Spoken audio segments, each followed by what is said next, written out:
This is Francisco Goya's masterpiece, Saturn Devouring His Son. We've all seen it, we all know the story. It's a scene from Roman mythology, gruesome illustration of a terrible prophecy. The Titan, Saturn, or Cronus to the Greeks, was warned that one of his children would one day overthrow him.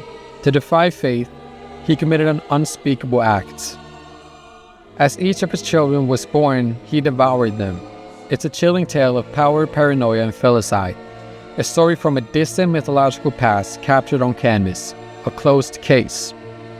But what if I told you that name is a lie?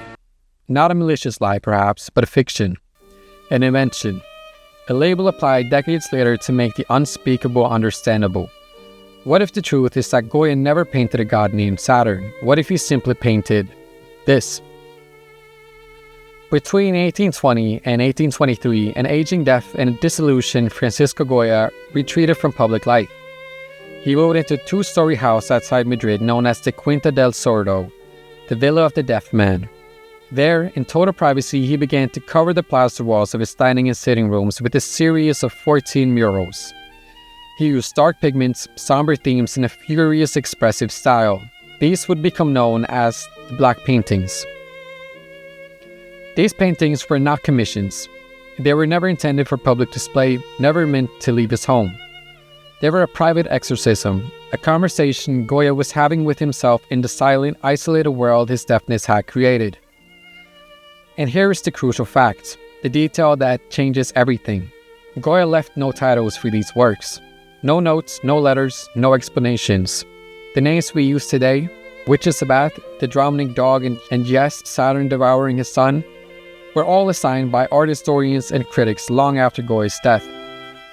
They were attempts to solve the mystery of these images, to categorize the horror by fitting it into neat boxes of mythology and allegory. But in the case of his most famous monster, the label doesn't explain the painting. Once you know the title is an invention, the inconsistencies become impossible to ignore. Let's compare the official story of the myth to the brutal reality of the mural. First, the method of consumption. The classical myth is very specific. Saturn swallowed his children whole. This was crucial because it allowed them to be regurgitated later, still alive when his son Jupiter finally overthrew him. But look at Goya's painting. This is not swallowing. The figure tears the body apart, splintering bone and rending flesh. This is not an act of paranoid preservation, it's an act of pure destruction. The myth concerns newborn infants, consumed moments after birth. The body in Goya's mural is not an infant, it is a fully grown adult with developed limbs and muscles. Third, the victim's gender. Look closely at the victim in the painting. Art historians have noted the curvaceous buttocks and thighs, concluding that the body is not that of a man, but an adult woman.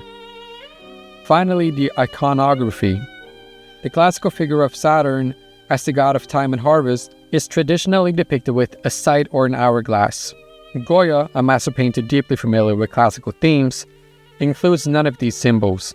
This is not an allegorical figure of time. This is something else entirely. These aren't minor artistic liberties. They are a fundamental rejection of every key element of the myth. So if this isn't Saturn, what is it? By stripping away the false comfort of the title, we are forced to confront the painting on its own terms. Without a story to guide us, we see it for what it truly is. A raw, unfiltered depiction of inexplicable violence. Perhaps it is simply a vision from the deepest abyss of the human psyche. A portrait of madness itself, dredged from the depths of a tormented mind that had witnessed too much horror and had been left in absolute silence to contemplate it. We will never know for certain. The title Saturn Devouring His Son gives us a story, a motive, and a conclusion. It makes the horror manageable. The nameless mural on Goya's dining room wall only gives us the act itself. Brutal, immediate, and utterly inexplicable.